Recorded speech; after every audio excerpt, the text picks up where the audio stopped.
Bonjour, je m'appelle Christian Carion et vous regardez Daily Movies. Eh bien, une belle course, c'est l'histoire d'une dame d'un certain âge qui ne peut plus rester chez elle. Elle appelle un taxi pour aller, alors nous en France on appelle ça un EHPAD, en Suisse je sais plus comment ça s'appelle, une maison pour personnes âgées.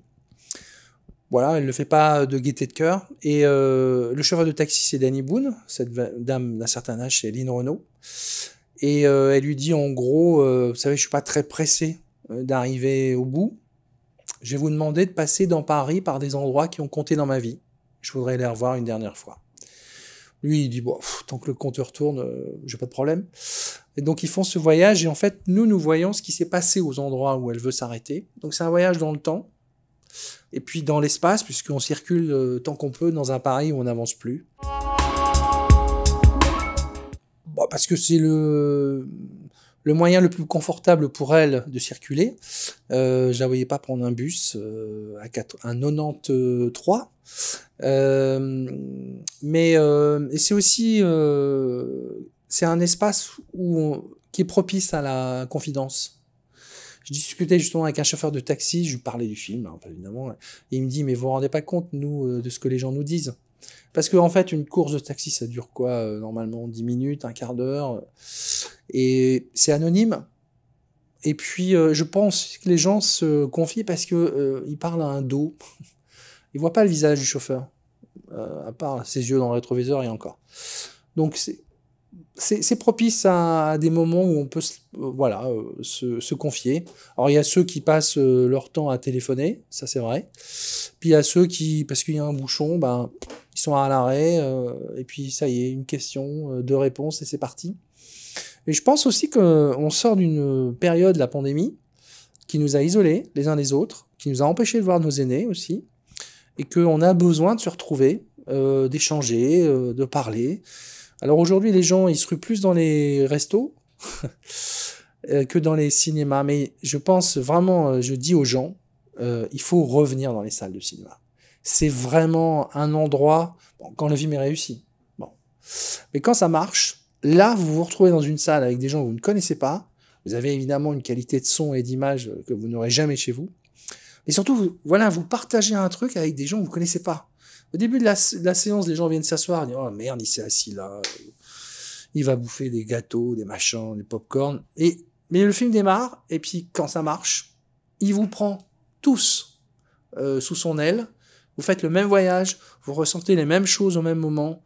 Il se crée une complicité entre le public, et que quand vous quittez la salle, le gars à côté, là, qui faisait du bruit... finalement, vous le trouvez presque sympathique. Parce que on a vécu un truc en commun. C'est ça, le cinéma. C'est vivre des émotions ensemble. Et il y a que le cinéma qui offre ça. Alors, moi j'ai toujours... ça peut paraître démago, mais c'est pas... Moi je fais des films pour les gens. Voilà, et je crois que tous les cinéastes, à un moment donné, ont envie que les gens voient leurs films. Donc, mais vraiment, je le fais dans cet esprit-là, je le fais comme le spectateur que je suis. Moi, je paye pour être ému, en fait. Et quand un film est réussi, je me livre émotionnellement. Bon. Et là, effectivement, j'ai eu des avant-premières en France. Je suis même allé à Toronto, un festival très important pour nous, où le film a vraiment... Et donc j'ai pu voir la réaction du public canadien, etc. Et en fait, c'est partout pareil. Et ça, c'est mon bonheur. C'est que quand je reviens dans la salle, presque j'ai l'impression de gêner les gens. Parce que je reviens et je vois qu'ils sont dans une émotion très forte. Ils savent pas quoi faire de leur Kleenex.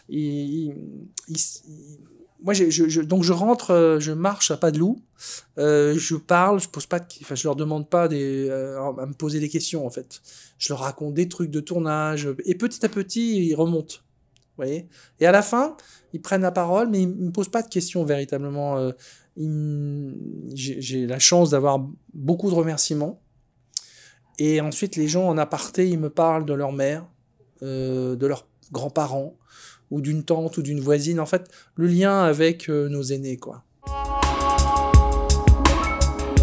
Alors, en fait, au départ, c'est un scénario qui était déjà écrit, que moi j'ai lu et qui m'a bouleversé.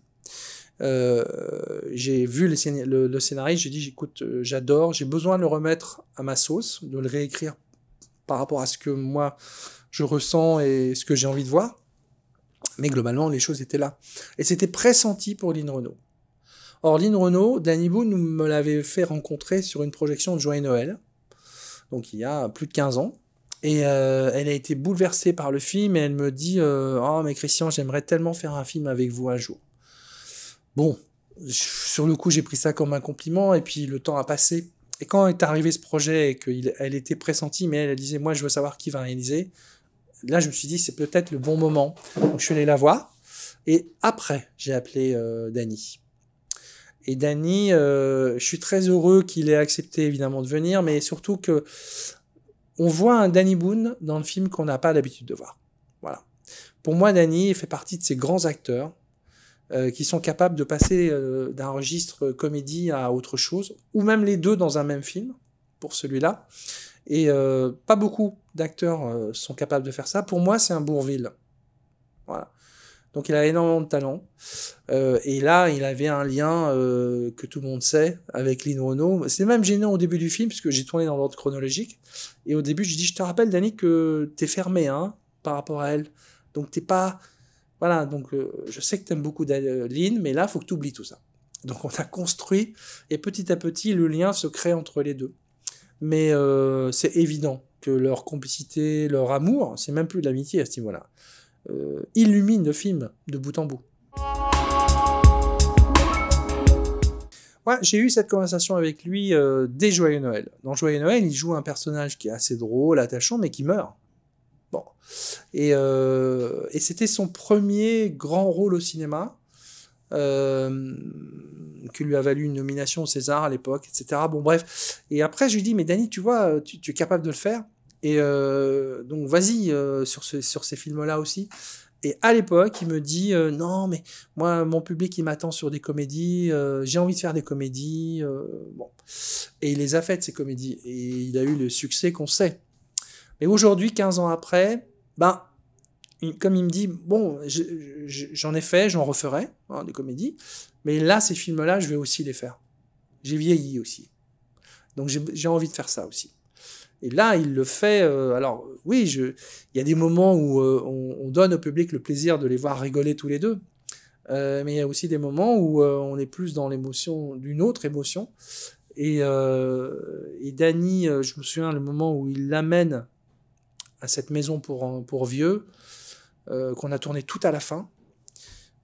C'était terrible parce que lui, il a fait un transfert, quoi. C'est-à-dire qu'il a amené Lynn dans sa dernière maison quelque part, et il l'a joué avec énormément de distance et de pudeur, si vous voulez. Et pour moi, c'est vraiment la marque des grands acteurs. C'est un grand acteur.